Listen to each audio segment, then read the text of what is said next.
இப்போது நீங்கள் இது சொல்கிறதுனால நிறைய பேரை பார்த்துருப்பீங்க. கிறிஸ்துவத்தில் இதெல்லாம் இருக்கக்கூடாது, ஆனால் இதெல்லாம் பயங்கர ஸ்ட்ராங்காக இருக்குது, இதெல்லாம் எனக்கு பிடிக்கல, இதுக்கெல்லாம் கண்டிப்பாக நான் படம் பண்ணுவேன் ஃப்யூச்சரில் அப்படின்ட்டு. அதை வந்து நிறைய காரியங்களில் பேசிட்டும் இருக்கிறீங்க. இந்த கலந்துரையாடல்ன்ற பேரில் கடிந்துரையாடல் அப்படின்னு சொல்லி. நான் முதல்ல ஒன்று எல்லார்ட்டையுமே சொல்லுதுன்னா, சாதி ஒன்று இல்லை என்று சொல்லி பழக வேண்டும். இது உங்களை எந்த அளவுக்கு பாதிச்சிருக்குன்னு கேட்குறேன். எந்த அளவுக்கு பாதிக்குது அப்படின்னா, கிறிஸ்தவம் வளராமல் மைனாரிட்டி ஆனதுக்கு அது ஒரு காரணம். என்னை விட ஒருத்தன் தாழ்ந்தவன் நினைக்கிறதும் தப்பு, என்னை விட ஒருத்தன் உயர்ந்தவன் நினைக்கிறதும் தப்பு. அதில் இது வந்து என்னை காட்டு தீ மாதிரி பரவிட்டு இருக்கு. அது வந்து வெக்கக்கேடாக இருக்குது. நம்ம கிறிஸ்தவர்கள்னு வெளியே சொல்கிறது கஷ்டமாக இருக்குது. ஒரே ஊரில் 2 சர்ச்சு. இயேசுவின் அன்புக்கு அதுக்கும் சம்மந்தம் கிடையாது, கிறித்தவத்திற்கும் அதுக்கும் சம்மந்தம் கிடையாது, பைபிளுக்கும் அதுக்கும் சம்மந்தம் கிடையாது. அப்புறம் அதையே நம்ம பிடிச்சிட்டு வாழணும்.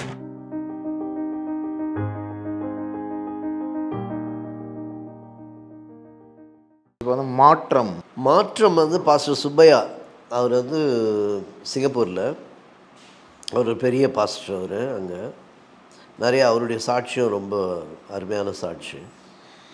அதை வந்து மோகன் சிலாசரஸ் அண்ணன் வந்து எனக்கு அவங்கள சிங்கப்பூர் போகும்போது மீட் பண்ணதுனால அந்த சுப்பையா பாஸ்டருடைய இதை நீங்கள் பண்ணுங்கள், அவங்க நம்மகிட்ட ஒரு ஹெல்ப் கேட்டிருக்காங்க, போஸ்ட் ப்ரொடக்ஷன் மட்டும் ஜீசஸ் ரெடீம்ஸ் பண்ணி கொடுத்தாங்க, நாங்கள் பண்ணுறோன்னு சொல்கிறாங்க, அதனால் நீங்கள் அதை பண்ணிவிடுங்க பிரதர், இங்கே நம்ம பண்ணிக்கலாம் போஸ்ட் ப்ரொடக்ஷன்னால அங்கே போய் தங்கி போனோம். அப்போ அங்கே 15 நாள் அது ஷூட்டிங். அது சிங்கப்பூர் போகிறன்னொடனே மோகன் அண்ணன் வந்து என்ன பண்ணார், சிங்கப்பூர் போகிறீங்க, இன்னும் ஒரு 10 நாள் எக்ஸ்ட்ராவாக போயிட்டு நமக்கு ஒரு படம் பண்ணிட்டு வந்துருக்காங்க. அப்போ சரி பண்ணலாம் அப்படின்னு பிளான் பண்ணிவிட்டு முதல் 15 நாள் அதை முடிச்சுட்டு மீதி 10 நாள் அப்படியே எக்ஸ்டெண்ட் பண்ணி இந்த படத்தையும் முடிச்சுட்டு வந்துடலாம். ஏன்னா லைட்ஸ் எல்லாம் ஜீசஸ் ரெடீம்ஸ் லைட்ஸ் எடுத்துகிட்டு போனோம், ஸ்டாஃப் எல்லாம் அங்கேருந்து, கேமராவும் அவங்க கேமரா. அப்போ அண்ணன் வந்து என்ன சொன்னாங்க, இது மாதிரி இங்கேருந்து வேலை தேடி சிங்கப்பூருக்கு ஒருத்தன் போகிறான், அது ரியலாக நடந்த இன்சிடெண்ட்டு. அங்கே போகும்போது அவன் வந்து சூசைட் பண்ணிக்கலான்னு போகும்போது ட்ராக்ஸு தண்ணியில் மேந்துட்டு வருது, அது ஜீசஸ் ரெடீம்ஸுடைய ட்ராக்ஸு. அதை படித்ததுக்கப்புறம் அவன் ஆண்டவரை ஏற்றுக்கிட்டான். ஸோ இப்போது நம்ம ஜீசஸ் ரெடீம்ஸுடைய ஆஃபீஸ் இருக்குது, அங்கே அவர் இருக்கார், அவர் அந்த ஊழியர். ஸோ அவர் ட்ரூ ஸ்டோரி தான். ஆமாம் ஆமாம், அந்த லைன் அதான் லைன். நான் அதுக்கு கதை பண்ணேன். ஸோ சென்னையிலேருந்து ஒரு பையன் வேலை தேடி போகிறான். ஸோ அவனுக்கு ஒரு தங்க இருக்குது, ஒரு அம்மா இருக்காங்கன்ற ஒரு கதையை பண்ணி அங்கே போய் அவன் ஒரு பொண்ணை பார்த்து சிங்கப்பூர் பொண்ணை லவ் பண்ணுறான். அந்த லவ் ஃபெயிலியர் ஆகுது. அந்த லவ் ஃபெயிலியர் ஆகும்போது அவன் சூசைட் பண்ணிக்க போகிறான். சூசைட் பண்ணிக்கும் போது அந்த ட்ராக்ஸ் வருது. அந்த ட்ராக்ஸை பார்த்து அவன் அப்படின்ற மாதிரி அந்த கதையை அந்த 10 நாளில் அந்த கதையை முடிச்சிடும். இது 15 நாள், அது 10 நாள். ஸோ இந்த இதையும் அதையும் ஒன்றா முடிச்சுட்டு வந்தான். ஆனால் அந்த மாற்றம் வந்து பெரிய ஸ்டோரி அது. ஆனால் 3 ஒரே கேரக்டருக்கு 3 ஆக்டர்ஸை வச்சு எடுத்தது. சின்ன பையன் அவனை மாதிரியே இருக்கணும், பெரியவன் அவனை மாதிரியே இருக்கணும், மூத்தவர்ன்ற மாதிரி அதுக்கேற்ற மாதிரி 3 ஆக்டர்ஸை சூஸ் பண்ணி அந்தந்த ஏஜுக்கு ஏற்ற மாதிரி ஷூட் பண்ணி அதில் சாங்ஸ் ஒரு 6 சாங்கு காஸ்பல் சாங்ஸு பண்ணது. அது அருமையான ஒரு படம், எல்லாருக்கும் ரொம்ப பிடிச்ச ஒரு படம். அப்புறம் ஜீவனை தேடி வந்து சத்தியை தேடி ஒளியை தேடி 3ஆம் பாகம் வந்து ஜீவனை தேடி. அசத்தோமா சத்கமய தமசோமா ஜோதிர்கமய மிருத்யோர்மா அமிர்தம் கமய. அசத்தோமா சத்கமயன்னாக்க சத்தியம் அல்லாததிலிருந்து என்னை சத்தியத்திற்குள் வழி நடத்து. தமசோமா ஜோதிர்கமயன்னா இருளிலிருந்து என்னை ஒளிக்குள் வழி நடத்து. மிருத்யோர்மா அமிர்தம் கமய அப்படின்னா மரணத்திலிருந்து என்னை ஜீவனுக்குள் வழிநடத்து. இந்த ஸ்லோகத்துக்குள்ள எந்த கடவுள் பேரும் கிடையாது. இது 3மே சமஸ்கிருதத்தில் செய்யப்படுகிற ஜபம். இதை தான் இன்றைக்கி யோகா கிளாஸில் சொல்லி கொடுப்பான். அசத்தோமா சத்கமய தமசோமான்னு பாடுவான். ஆனால் யாருக்கும் அதோட பொருள் தெரியாது. ஜே கூட வந்து இந்த என் மகனே இந்த மாதிரியான ஒரு டோன் ஆஃப் இதில் இருக்குது. ஜேக்கு பின்னாடி இருக்கக்கூடிய கதை.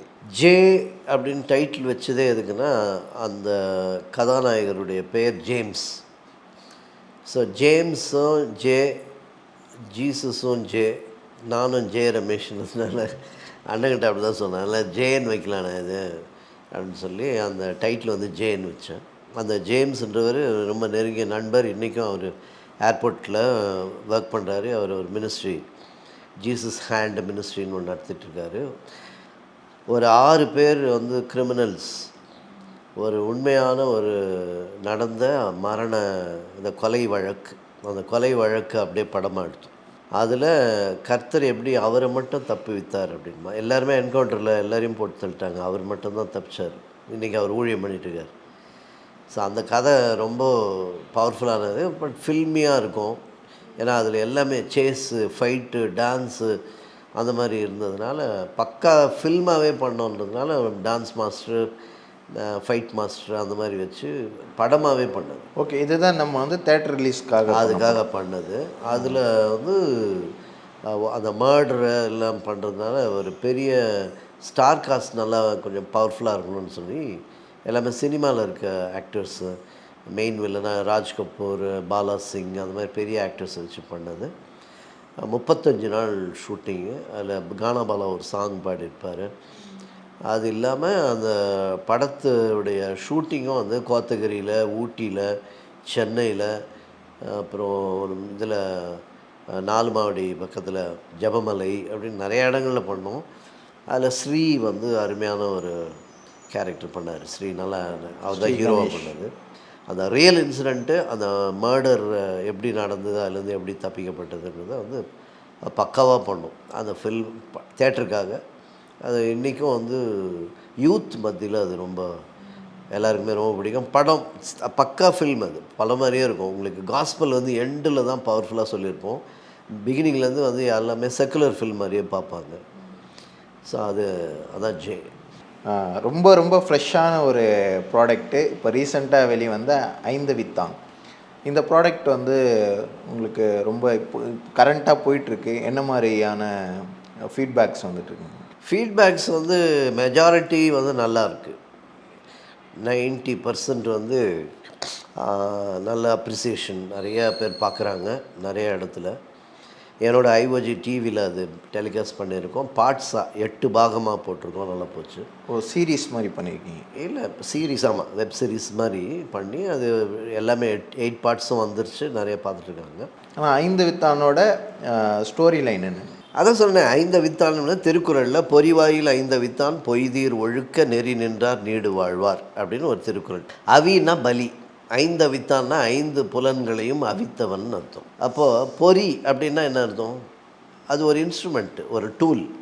எலி பிடிக்கிறதுக்கு என்ன வைக்கிறோம்? அதான். அப்போ அந்த பொறிவாயில், பொறி என்கின்ற சிலுவை, சிலுவையாகிய பொறியின் வாயில் தன் 5 புலன்களையும் அவித்தவர் அவருடைய நெறியில் நின்றவர்களுக்கு நீடு வாழ்வு. நீடு வாழ்வுன்னா நித்திய ஜீவன். தெளிவாக அந்த திருக்குறள் அது நம்மளுடைய நித்திய ஜீவனை குறித்தும் இயேசு கிறிஸ்து 5 வித்தான் என்பவர் இயேசு கிறிஸ்துன்றது தெளிவாக சொல்லுது. இது நம்முடைய கிறிஸ்தவ ஆராய்ச்சியாளர்கள் தெளிவாக அதை கண்டுபிடிச்சி சொல்லியிருக்கிறதுனால இந்த 5 வித்தான்ற டைட்டில் வச்சு அவர் கிறிஸ்தவர், அவர் கிறிஸ்து, 5 வித்தான் என்பவர் இயேசு கிறிஸ்து தான் அப்படின்றத அந்த விளக்கத்தை சொல்கிறேன். அந்த விளக்கத்தை சொல்கிறதுக்காகவே நான் அந்த கதையில் என்ன பண்ணேன், நான் மட்டும் சொல்லலைங்க, நாத்திகராய் இருக்கின்ற சுபவீரபாண்டியன் ஐயா அவரே வந்து இது இறைநிலை பற்றி சொல்லுவதுன்னு சொல்கிறதுக்காக அவரையும் இந்த படத்தில் இன்டர்வியூ பண்ணி போட்டிருக்கேன். ஒரு கிறிஸ்தவ படத்தில் ஒரு நாத்திகரான சுபவீரபாண்டியன் மிகப்பெரிய ஒரு தலைவர், அவர் வந்து எனக்கு என்மேல் வைத்த மரியாதை மதிப்பு நிமித்தம் வந்து அவர் படமும் பார்த்தார். அவருடைய காட்சி அவர் விளக்கம் சொன்னதுக்கப்புறம் புலவர் தெய்வநாயகம் அவர்கிட்டையும் விளக்கம் கேட்டு, அதுக்கப்புறம் சாது செல்லப்பாப்பா உயிரோடு இருந்தார், அவர்கிட்டையும் 3 பேரையும் நான் படத்தில் காட்டியிருக்கேன்.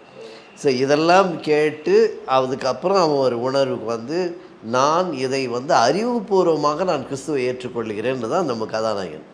மற்றதெல்லாம் வந்து சாட்சி மூலமாக இல்லை அற்புதம் நடந்துச்சு, குரல் கேட்டேன், ஒளி பார்த்தேன்னு சொல்கிற மாதிரி இல்லாமல், நான் ஒரு உபன்யாசம் பண்ணுறவன், நான் ஒரு இந்து உபன்யாசம் செய்கிறவன், பிரசங்கி, நான் உபன்யாசம் பண்ணிகிட்டு இருந்தேன். இப்போ எனக்கு ஒரு புது சத்தியம் தெரிந்திருக்கிறது, இப்போ நான் அறிவுபூர்வமாக யோசித்தேன், படித்தேன், இப்போ நான் இயேசுவை ஏற்றுக்கிட்டேன் அப்படின்னு தான் இந்த கதை. ஸோ அந்த 5 வித்தான் போது அவர் ஒரு சைவ உபன்யாசியாக இருக்கிறவர் வந்து ஆண்டவரை ஏற்றுக்கிட்டாருன்னு அவர் ஃபேமிலியில் என்ன ப்ராப்ளம்ஸ் எல்லாம் ஃபேஸ் பண்ணுறாருன்னு பண்ணி கடைசியில் அவரே சொல்லுவார் டெத் பெட்டில், நான் மரித்த பின்பும் மதத்தில் இல்லவில்லை என்று இந்த உலகம் தெரிஞ்சுக்கிட்டோம், அதனால் என்னை எரிச்சிருப்பா, உனக்கும் சங்கம். ஏன்னா பையன் வந்து இன்னும் அக்செப்ட் பண்ணல, அவன் அந்த இதில் இருக்கான். உனக்கு நாளைக்கு வந்து அது ஒரு இதுவாக இருக்கக்கூடாது, உனக்கு ஒரு நெருடலாக, உனக்கு ஒரு அவமானமாக நீ நினைக்காத. நீ எப்படி விரும்புகிறியோ அதை மாதிரியே என்ன நீ வந்து எரிக்கலாம், நம்ம இதுபடியே நீ பண்ணு. அதை வந்து அந்த டெத் பெட்டில் அவர் பேசுகிறதையும் காட்டி, அதுக்கப்புறம் அந்த பாஸ்டரை கொண்டு போய் அவரும் அதை புத்தகத்தை வச்சு படிக்கிறதையும் காட்டி, எல்லாம் பண்ணதுக்கு அப்புறமும் கொடி பிடிச்சின்னு வந்தால் நான் என்ன பண்ணுச்சு? தவறான உபதேசம் நான் செய்யலை. பைபிளுக்கு அகென்ஸ்டாக நான் இன்னை வரைக்கும் எங்கேயுமே நான் பண்ணதில்லை.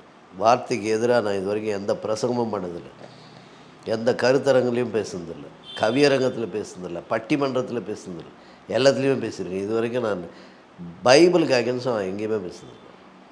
5 வித்தான் அப்போ வந்து ஒரு இந்த இப்படி எடுத்துக்கலாமா? 90% ஆஃப் பீப்புளுக்கு வந்து பிளெஸ்ஸிங்காக இருக்குது, அது போதும்னு எடுத்துக்கலாமா? இல்லை இந்த 10% நான் இவ்வளோ தூரம் ரிசர்ச் பண்ணி அதுக்கப்புறம் டிஸ்கஷன்லாம் பண்ணி நிறைய படிச்சிருக்கேன், நிறைய எழுதியிருக்கேன், நிறைய வந்து இந்த ஸ்க்ரீன் ப்ளே பண்ணுறப்போ அவங்கள ஆக்ட் பண்ண வைக்கிறப்போலாம் நிறைய யோசிச்சிருக்கேன், நிறைய பர்ஸ்பெக்ஷன்லாம் என் ஆடியன்ஸ்லாம் மைண்டில் வந்திருப்பாங்க, இதுக்கு பின்னாடி இவ்வளோ ஒர்க்ஸ் இருக்குது, இதெல்லாம் எடுத்து இவ்வளோ கஷ்டப்பட்டு இதை போட்டதுக்கப்புறம் ஒரு சின்ன வேர்டில் இதெல்லாம் பண்ணலாமா, இது தப்பு அப்படின்னு நீங்கள் படிக்கிறப்போ உங்களுக்கு அது எவ்வளோ பெயினாக இருக்கும்? பெயினெல்லாம் ஒன்றுமே கிடையாது. சரி, இதில் பெயினெல்லாம் ஒன்றுமே, வருத்தம் கண்டிப்பாக இருக்கும். ஏன்னா தவறு செய்து அதுக்கு ஏதாவது பண்ணோம்னா, ஐயோ இந்த இடம் நம்ம கவனிக்காமல் விட்டோம், தவறு பண்ணிட்டோமே. ஏன்னா இது ரொம்ப ஆராய்ச்சி பண்ணி நிறைய ஸ்காலர்ஸை கன்சல்ட் பண்ணி நிறைய புத்தகங்களை படித்து நடைமுறை வாழ்க்கையில் நடந்ததை வச்சு ஒரு விஷயத்தை நம்ம கொண்டு வரோம். அதையும் வந்து இப்படி தான் சொல்லலை முதல்ல. அதுவும் இந்த படத்தில் இனிமேல் கிறிஸ்தவங்களாம் கண்டிப்பாக எரிச்சிருங்கன்னு சொல்லியிருந்தால் கூட குற்றச்சாட்டாக எடுக்கலாம், நான் அதுவும் சொல்லலை. ஆனால் இது ஒரு வருத்தம் இருந்தது, மற்றபடி வந்து யார் மேலேயும் கோபமோ அல்லது வெறுப்பு அது மாதிரியெல்லாம் எதுவுமே இல்லை. இன்ஃபேக்ட் விமர்சனம் அனுப்பவங்களை நீங்கள் அவங்களுக்கே தெரியும், ஒருவேளை அவங்க பார்த்தாங்கன்னா கூட அவங்களுக்கு தெரியும், அவங்க அனுப்பும்போது 2 வணக்கம் போட்டு நன்றின்னு தான் அனுப்பிச்சோம். ஒரு நெருங்கிய நண்பர் அவர் ஒரு ஸ்காலரு, அவரே எனக்கு பைபிளில் இப்படி இருக்குது, நீ விமர்சனங்கள்னு ஒன்று உண்டு, இது நீங்கள் இப்படி பண்ணியிருக்கீங்கன்னு எனக்கு அனுப்பினார். அவருக்கும் தங்கள் விமர்சனத்துக்கு நன்றி அப்படின்னு சொல்லி தான் நான் பதில் அனுப்பிச்சேன் ஒழிய பதிவில் நான் வந்து, ஏன்னா நிறைய பேர் கேட்குறாங்க இது மாதிரி. அப்போ நான் வந்து நான் படித்தது, நான் உணர்ந்தது, நான் கற்றது, எனக்கு பயிற்சிவிக்கப்பட்டது, எது உண்மை என்று நான் ஆராய்ந்தது, பைபிளில் உண்மையாக அப்படி தான் சொல்லியிருக்கான்றதையும் பார்த்து சொன்ன ஒரு விஷயம்னும் போது நான் கண்டிப்பாக அதை கேட்குறவங்களுக்கு நான் பதில் சொல்லி ஆகணும் இல்லையா? அதுக்காக தான் இந்த பதிவுகள் பதில்லாம் நான் போடணும் வழிய யாரும் என்னை விமர்சித்தாங்க அதனால் அவங்களுக்கு பதில் சொல்கிறேன்னு அப்படி யாரும் எடுத்துக்கக்கூடாது. அவங்களுக்கு நான் சொல்லலை. பொதுவாக இந்த படத்தில் இப்படி ஒரு கேள்வி இருக்குன்னா அதை நான் விளக்க வேண்டியது என்னுடைய கடமை. ஸோ இங்கே வந்து நீங்கள் சொல்கிற மாதிரி வந்து நம்ம டீச்சிங்கில் தான் இருக்கும், இதெல்லாம் நம்ம படங்கள் மூலமாக சொல்லி கொடுத்துட்டு தான் இருக்கிறோம். ஸோ புரிஞ்சுக்கிட்டவங்க ஓகே, புரியாதவங்களுக்கு இன்னும் நம்ம டியூஷன்லாம் வச்சு சொல்லித்தர மாதிரியான பதிவுகள்னு எடுத்துக்கலாம் இல்லைங்களா? சொல்லித்தரேன்னு சொல்லலை, இதை வந்து என்ன சொல்கிறது, அவங்களுக்கு வந்து புரிதலுக்கு உதவும் அப்படின்னு சொல்லி நான் இதை இன்னும் புரிதலுக்கு உதவும் அப்படின்னு சொல்லி தான் பண்ணேன். ஏன்னா டீச் பண்ணுறது ஒரே ஒரு குரு தான், ஒரே ஒரு சத்குரு, அவர் இயேசு கிறிஸ்து. ஏன்னா உங்களை யாரும் நீங்கள் குரு என்று அழைத்து கொள்ளாதீர்கள்னு அவரே சொல்லிகிட்டே போயிட்டார், நான் மட்டுமே குருன்னார். அதனால் நம்ம யாரையும் டீச் பண்ணணும்னு அவசியம் இல்லை, பட் நம்ம வந்து எக்ஸ்பிளைன் சொல்ல வேண்டியது புரிதலுக்கு அப்படின்னு ஒன்று இருக்குது இல்லையா, அதுக்காக தான். அதனால் தவறான உபதேசங்கள், தவறான போதனைகளுக்கு நம்ம வந்து ஒரு குரல் கொடுக்குறோம். அதுவும் வந்து என்னென்னா யாரையும் புண்படுத்தாமல் சத்தியத்தை சத்தியமாக சொல்ல வேண்டும் என்பதற்காக இதை நம்ம சொல்கிறோம். அதே போல் சத்தியம் சேருவதற்கு நம் சடங்குகள் தவறாய் போயிடக்கூடாதுன்றதுக்கு நம்ம இந்த விஷயத்தை நம்ம சொல்கிறோம் வழிய வேறு ஒன்றுமே இல்லை. அதுதான் நம்ம பண்ணுறோம். கிறிஸ்துவை நெருங்குவதற்கு செத்துப்போன சரீரம் எங்கே போனா என்ன அப்படின்றது தான். இல்லை, அது ஒரு தடை கிடையாது. ஏன்னா நமக்கு உயிர்த்தெழுதல் தான் முக்கியம். யார் உயிர்த்தெழுதுவார்? அப்போ வெளிப்படுத்தின விசேஷத்தில் சமுத்திரம் எல்லாம் கொண்டாந்து கொடுக்கும்னு போட்டிருக்கு. பாடியெல்லாம் கொண்டாந்து சமுத்திரமும் கொடுக்கும், மரணமும் கொடுக்கும், பாதாளமும் கொடுக்கும். 21ஆம் அதிகாரத்தில் தெளிவாக போட்டிருக்கு. எல்லாமே பாடிஸை கொண்டாந்து அவர் முன்னால் போடணும்னு போட்டிருக்கு. எத்தனை வருஷம் பொறுத்து? சமுத்திரம் கூட கொண்டாந்து கொடுக்கணும்னா அங்கே பாடி இருந்தது. அவருக்கு ஃப்ராக்ஷன் ஆஃப் செகண்ட், அது ஒன்றுமே கிடையாது. அப்படின்னாருன்னா மொத்த பாடியும் வந்துடும். அதுக்கு வந்து தனியாக பாடி இருந்தால் தான் வரும்லாம் கிடையாது. இல்லை, அதான் எசேக்கியல்ல பார்க்குறோம், உலர்ந்த எலும்புகள்லாம் உயிரடைய செய்தவர், அதெல்லாம் நமக்கு உதாரணமாகவே காட்டியிருக்காரு. ஆனால் அது கிடையாது. நம்ம வந்து எனக்கு அதான் அது என்னை பொறுத்த வரைக்கும் அது தெய்வ குத்தம். நான் இப்படி சொன்னேன்னா அப்போ இன்னும் அவரால் முடியாத மாதிரியும் ஐயோ கொளுத்திட்டீங்களாப்பா, அப்போ நான் ஒரு உயிர் தழ முடியாதப்பா அப்படின்னு நான் சொல்லுவார். அடையாளம் தெரியாதப்பா. அவர் வந்து சர்வ வல்லவர், எல்ஷடாயின்னு சொல்லிடுறோம். அப்போ அப்புறம் அதோடைய அர்த்தம் என்ன? சர்வ வல்லவர் அப்படின்றதுக்கு என்ன பொருள்? அவர் எல்லாம் வல்லவர். இப்போது நீங்கள் இது சொல்கிறதுனால நிறைய பேரை பார்த்துருப்பீங்க. கிறிஸ்துவத்தில் இதெல்லாம் இருக்கக்கூடாது, ஆனால் இதெல்லாம் பயங்கர ஸ்ட்ராங்காக இருக்குது, இதெல்லாம் எனக்கு பிடிக்கல, இதுக்கெல்லாம் கண்டிப்பாக நான் படம் பண்ணுவேன் ஃப்யூச்சரில் அப்படின்ட்டு. அதை வந்து நிறைய காரியங்களில் பேசிட்டும் இருக்கிறீங்க. இந்த கலந்துரையாடல்ன்ற பேரில் கடிந்துரையாடல் அப்படின்னு சொல்லி ஒரு சீரீஸே ஒன்று பண்ணுறீங்க. ஸோ இதெல்லாம் என்ன மாதிரியான தாக்கம், என்ன மாதிரியான விஷயங்கள்லாம் இருக்க வேண்டாம் அப்படின்ற மாதிரி தோணுது? யாக்கோபு அதில் வந்து நம்ம 5ஆம் அதிகாரத்தில் தெளிவாக ஒரு விஷயத்தை படிக்கிறோம். 2ஆம் அதிகாரத்தில் அவரிடத்திலே வேற்றுமையின் நிழல் கூட இல்லை. There is no shadow of discrimination. இல்லை, வேற்றுமை நிழலும் இல்லை. வேற்றுமை நிழல் என்னன்னா, நீ என்னோட பெரியவன் என்னோட தாழ்ந்தவன்ற இது அந்த அந்த கான்செப்ட் அவர்கிட்ட ஒரு ஷேடோ கூட கிடையாது. அவர் அன்பானவர். உன்னை நேசிப்பது போல பிறரை நேசி. கடைசியாக வந்து கேட்குறான், இந்த 10 கற்பனைகள் எது பெருசுன்னு மொதல் அதை தான் சொல்கிறார். இது 2த்துல எல்லாமே அடங்கிடுச்சு போன்ட்டார். அதற்கு பின்பாகவும் நான் உயர்ந்தவன் அடுத்தவன் தாழ்ந்தவன்ற ஒரு அந்த வேற்றுமை, அது கிறிஸ்தவத்துக்கும் அதுக்கும் சம்மந்தம் கிடையாது. In no way it is connected with Christianity. ஏன்னா எல்லா மதங்களும் இசம்னு முடியும். இந்துயிசம், புத்திசம், ஜெயினிசம், பார்த்தீங்களா? ஆனால் கிறிஸ்டியானிசம் கிடையாது. கிறிஸ்டியானிட்டி அதுதான் வந்து யூனிட்டி, கம்யூனிட்டி, அது ஒற்றுமை. அதனால தான் உன்னை போல பிறர் நேசுன்னு சொன்னார். அதில் போயிட்டு வந்து இவன் என்னோட தாழ்ந்தவன் என்னோட உயர்ந்தவன் சொல்கிறது தவறான ஒரு காரியம் இல்லையா? அது ஏன்னா அது ஆரியர்கள் கொண்டு வந்தது. ஏன்னா நான் அது கிளாஸ் எடுக்கிறேன். அது ஆரிய இப்போ இருக்குது அப்படிங்கிறது ஃபீல் பண்ணுறீங்களா? இருக்கா? என்ன இருக்குது? சாதி, கிறிஸ்தவத்தில் சாதி பிரச்சனைகள் இருக்குது. என்ன புதுசாக கேட்குறீங்க? இல்லை அதான் அது எந்த அளவுக்கு இருக்குது பாருங்களேன். நான் முதல்ல ஒன்று எல்லார்ட்டுமே சொல்லுது, நம்ம சாதி ஒன்று இல்லை என்று சொல்லி பழக வேண்டும். இருக்குன்னு சொன்னேன், அதாவது நான் பார்க்குறதில்ல அப்படின்வாங்க. நான் ஜாதி பார்க்குறதில்ல பிரதர் அப்படின்னா என்ன அர்த்தம்? அப்படி ஒன்று இருக்குது, நான் பார்க்குறதில்ல. நான் சொல்கிறது அப்படி ஒன்று இல்லை, அது கிடையவே கிடையாது. அது ஆரியர்களால் உருவாக்கப்பட்டது. அது இந்து மதம் கண்டுபிடித்தது. முழுக்க முழுக்க அது வந்து சனாதன கொள்கை. அது இந்துயிசம்லேருந்து வந்தது. உனக்கும் அதுக்கு சம்மந்தமே கிடையாது. நீ எதுக்கு அதில் போய் விழுந்த? அப்போ மதம் மாறும்போது நீ என்ன பண்ணிட்ட? அதையும் கூட கொண்டு கையில் பிடிச்சிட்டோம். இது உங்களை எந்த அளவுக்கு பாதிச்சிருக்குன்னு கேட்குறேன். எந்த அளவுக்கு பாதிக்குது அப்படின்னா, கிறிஸ்தவம் வளராமல் மைனாரிட்டி ஆனதுக்கு அது ஒரு காரணம். அம்பேத்கர் ஒரே நாளில் 1,00,000 பேர் புத்த மதத்தை தழுவிக்கொண்டார்கள். ஏன் கிறிஸ்டியானிட்டியை தழுவிக்கொள்ள? எவ்வளோ பேர் மீட்டிங்கு, பெரிய பெரிய மீட்டிங் நடக்குது, மொத்தமாக வரவே இல்லை யாரும். அம்பேத்கர் எதுக்கு அந்த மதத்தை தேர்ந்தெடுத்தார்?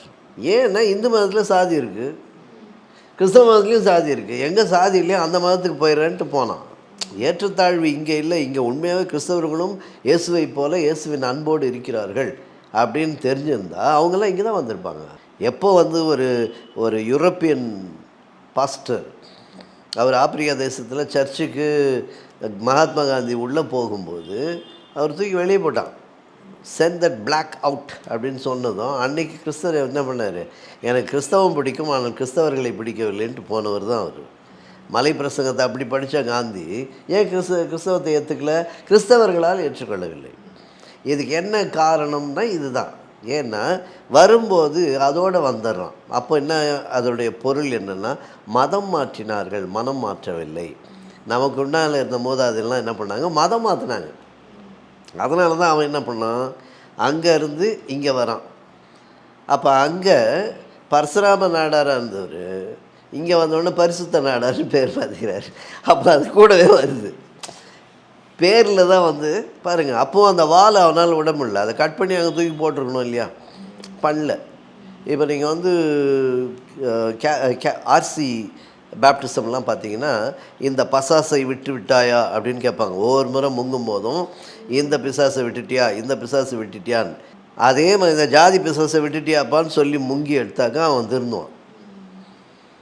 நம்ம ஆளுங்க என்ன பண்ணாங்க? அவன் விருப்பப்பட்ட பேரை வேறு வச்சு ஓ அப்படியாப்பா, நீ சரி அந்த பேரோடைய இருன்னு சொன்னாங்க. அப்புறம் எங்கே அந்த ஒழியும்? அப்போ நம்மளே அதை என்கரேஜ் பண்ணுறோமே, நாமே அதை வளர்க்குறோமே. ஒரு விஷயம் பாருங்களேன், நான் சமீபத்தில் அறிந்த ஒரு விஷயம். இந்த வேற்றுமை என்பது எங்கே நம்ம சர்ச்லேயே முதல்ல ஆரம்பிக்குது. கிறிஸ்மஸ் ட்ராமாவில் கூட என்ன பண்ணுறோம், கருப்பாக இருக்க குழந்தைய சாத்தானா போட்டு சிவப்பாக இருக்க குழந்தைய ஏஞ்சலாக வைக்கிறோம். அங்கேயே ஆரம்பிக்குது. ஏன் ஏன் அந்த குழந்தை தான் நடிக்க வைய பார்க்கட்டுமே. யாராவது கேள்வி கேட்டால் சொல்லணும், இல்லை அந்த குழந்தைங்களுக்கு வித்தியாசம் தெரியக்கூடாது, இதில் கதை அப்படின்னு சொல்லு. அப்போ நம்ம மனப்பக்குவம் எப்படி வருது? முதல்லையே அந்த ரேசிசம், அந்த கலர், அந்த வர்ணாசிரமம் நமக்கே வருது. அது வராமல் இருக்கணும். அதுக்காக தான் நான் என்ன சொல்கிறேன்னா, அந்த முதல்ல அதுலேருந்து வெளியே வாங்க, அந்த வேற்றுமையிலேருந்து வெளியே வாங்க. நான் நிறைய பேர்கிட்ட பேசியிருக்கேன். எலெக்ஷனுக்காக ஜெபம், வெள்ளத்திற்காக ஜெபம், மழைக்காக ஜெபம், பூமி எதிர்ச்சிக்காக, சுனாமிக்காக ஜெபம், ஜாதியை ஒழிப்பதற்காக ஜெபம்னு யாராவது ஒரு ஜெபக்கூட்டம் நடத்துகிறாங்களா? கிறித்தவத்தில் ஜாதி ஒழிக்க ஒரு பெரிய ஜெபக்கூட்டம் எல்லாரும் வாங்க அப்படின்னு எங்கேயாவது நடக்குதா? இல்லை, அதுதான் அங்கிள் கேட்குறேன். இப்போ நீங்கள் பேசுகிறதெல்லாம் எனக்கு புரியுது, இருக்குங்கிறத நான் அண்டர்ஸ்டாண்ட் பண்ணுறேன். இது இந்த அளவுக்கு நம்மளுக்கு வந்து ஒரு ஒரு கோபமாகவோ இல்லை இது இது வந்து இருக்கவே கூடாது அப்படிங்கிறது நமக்கு இருக்கு இல்லைங்களா? இது பர்சனலாக உங்களை எங்கே பாதிச்சிருக்கு? ஏதாவது ஒரு எக்ஸ்பீரியன்ஸ் இருக்கான்னு கேட்குறேன். என்னை பாதித்ததுன்னு நான் சொல்ல, கிறிஸ்துவை பாதிக்குது, அதான் கிறிஸ்தவத்தில் சேர பாதிக்குது, கிறிஸ்துவ வர்றதுக்கு பாதிக்குது. அந்த சூழ்நிலை கரெக்டாக அதாவது கண்டிப்பாக அது மாதிரியான சிச்சுவேஷன்ஸ் நிறையா வந்திருக்கு. இன்னொன்று வந்து முக்கியமாக ஒரு விஷயம் நம்ம தெரிஞ்சுக்கணும் பாருங்களேன், மேரேஜுன்னு வரும்போது இன்றைக்கி எவ்வளவோ பெரிய பிரச்சனைகளை சந்திக்கிறாங்க. அங்கே தான் கிளம்பி வருது. அதனால தான் நான் இப்போ வந்து என்னுடைய லட்சிய படம் kalyanam@jaathi.com, அதான் டைட்டில். அந்த படம் வந்ததுன்னா நிறைய பேர் கொதிச்சு எழுந்து வருவாங்க. அது அப்புறம் ஆனால் அந்த படம் வந்தால் நிறைய பேருக்கு வந்து புரிதலை கொடுக்கும், வெளிப்பாடை கொடுக்கும், வெளிச்சத்தை கொடுக்கும். அதுக்காக தான் நான் பண்ணுறேன் வழி. நான் ஒன்றும் வந்து நான் அதனால் பாதிக்கப்பட்டேன் என் வாழ்க்கையில் அப்படியெல்லாம் நான் சொல்லவே வரல. அது மாதிரிலாம் ஒன்றும் கிடையாது. இன்ஃபேக்ட் நான் எந்த இன்டர்காஸ்ட் மேரேஜ் தான் என் ஒய்ஃபு. என்ன அந்த ஃபேமிலியில் வந்து எனக்கு எந்த பிரச்சனையும் வந்ததில்லை. ஆரம்பத்தில் இருந்தது. ஏன்னா அவங்க வந்து வணங்குகிற கடவுள் அப்படி. அவன் செஞ்சாலும் தப்பு இல்லை என்னை கேட்டால். ஏன்னா அவன் வணங்குற கடவுள் அது. அந்த கடவுளே சொல்லுது, ஒருத்தனை தலையில் படித்தேன், ஒருத்தனை தோளில் படித்தேன், ஒருத்தனை தொடையில் படித்தேன், இடுப்பில் படித்தேன், அங்கே படித்தேன், இங்கே படித்தேன்னு சொல்லுது.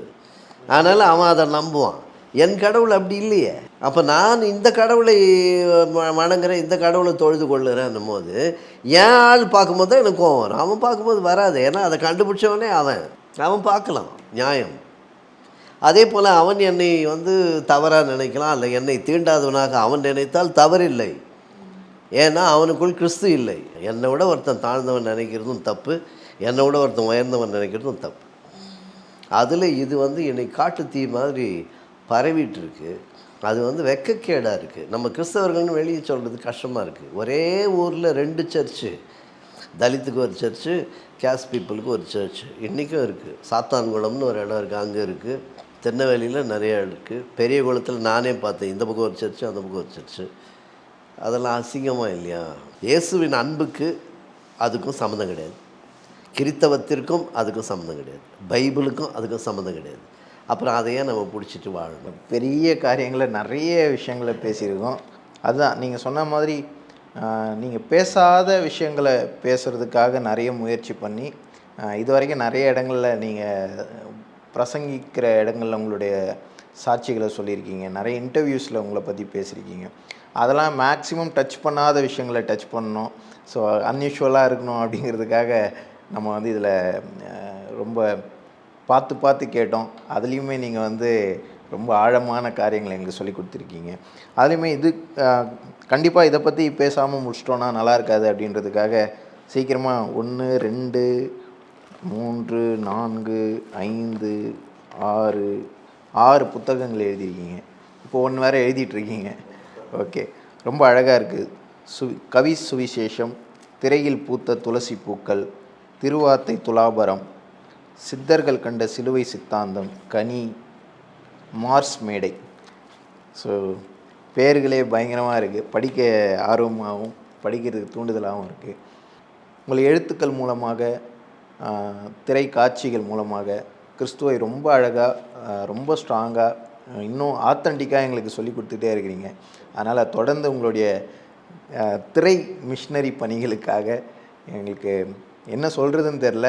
அவ்வளோ காரியங்களை நீங்கள் இந்த 21 படங்கள் மாத்திரம் இல்லை, நிறைய காலேஜஸ்க்கு டீச் பண்ணிகிட்ருக்கீங்க, நிறைய இடங்களில் பைபிள் ஸ்டடி எடுத்துருக்கீங்க. உங்களோட மினிஸ்ட்ரி ஐஓ ஜீசஸ் மினிஸ்ட்ரிஸ் மூலமாக நிறைய காரியங்களை சொல்லி கொடுத்துருக்கீங்க, நிறைய விஷயங்களை சொல்லிகிட்ருக்கீங்க. ஸோ இதெல்லாம் இன்னும் கற்றுக்கணும் அப்படின்னா நம்மளுடைய ஐஓஜே டிவி இருக்குது. ஸோ நம்ம நிறைய இப்போ நம்ம பேசின இந்த படங்கள் கூட வந்து நான் பார்க்கணும் அப்படின்னு முயற்சி அநேக படங்களை அதில் பார்க்கலாம். என்னுடைய மெசேஜஸ், நான் பேசின உபதேசங்கள், பிரசங்கங்கள்லாம் அதில் இருக்கும். கிட்டத்தட்ட ஒரு 80-85 மெசேஜ் இருக்குது. ஸோ அது பிப்ளிக்கல் மெசேஜும் இருக்குது. அதில் மார்ஸ் மேடைன்ற புத்தகம் வந்து அதிகப்படியாக அது 2 பதிப்பு, கிட்டத்தட்ட ஒரு 2000 புக்ஸ் இது வரைக்கும் போயிருக்கோம். இந்திய கிறிஸ்தவர்கள் படிக்க வேண்டிய புத்தகம். இப்போ இந்த புத்தகங்கள்லாம் வாங்கணும் அப்படின்னா எங்கே தொடர்பு கொள்ளலாம்? எங்களுக்கு தான் ஐஓஜே மினிஸ்ட்ரிஸ். ஐஓஜே மினிஸ்ட்ரி, அதனுடைய கான்டாக்ட் நம்பரும் நம்ம ஆமாம், அந்த நம்பரை கேட்டால் புக்ஸ் நம்ம வந்து கொரியர்லேயே அனுப்புவோம். நிச்சயம். அதே போல் எந்த சபை பாகுபாடு இல்லாமல் பிரசங்கம் பண்ணுறதுக்கு அநேக சபைகளுக்கு போகிற நிறைய இடத்துல கூப்பிடுறாங்க. அதனால் கருத்தரங்கம் இருந்தாலும் சரி, மெசேஜாக இருந்தாலும் அழைத்தால் நிச்சயமாக வந்து பேசுவேன். ரொம்ப ரொம்ப சந்தோஷம் அங்கிள். அதான் ஆரம்பத்தில் சொன்னது மாதிரி திரைப்படங்கள் மூலமாகவும், எழுத்துக்கள் மூலமாகவும், சுவிசேஷ பணிகள் மூலமாகவும், பிரசங்கம் மூலமாகவும் நிறைய காரியங்களை எங்களுக்கு சொல்லி கொடுத்துட்ருக்கீங்க. நீங்கள் விரும்புகிறபடி கிறிஸ்துவக்கிட்ட சேர்றதுக்கு இருக்கக்கூடிய தடைகள் எல்லாத்தையும் வந்து கலைச்சி விட்டு கிறிஸ்துவை இன்னும் நெருங்குவார்கள் என்கிறதுல எந்த சந்தேகமும் இல்லை. உங்களுடைய ஹெல்த்துக்காகவும் உங்களுடைய மினிஸ்ட்ரிஸ்க்காகவும் நாங்கள் வந்து கண்டிப்பாக ஜெபம் பண்ணுவோம். உங்கள்கிட்ட இருந்து நிறைய காரியங்களை இன்னும் படிக்கிறதுக்கு, நிறைய தெரிஞ்சுக்கிறதுக்கும் ஆசைப்படுறோம். ஸோ ரொம்ப ரொம்ப சந்தோஷம். Thank you so much. God bless you. உள்ளதை உள்ளதென்றும் இல்லதை இல்லதென்றும் சொல்லுங்கள் என்று சொன்ன நம் கருணாமூர்த்தியான இயேசு கிறிஸ்துவின் திருநாமத்தினாலே ஆதாரம் டிவி நேயர்கள், ரசிகர்கள், பார்வையாளர்கள் அனைவருக்கும் என்னுடைய வாழ்த்துக்களை தெரிவித்துக் கொள்கிறேன். வார்த்தையில் நடங்குங்கள், அதான். ஏதாவது do not walk with Bible, walk in the பைபிள்னு சொல்லுவாங்க. அதனால் நீங்கள் walk in the Bible. Thank you so much. God bless you all.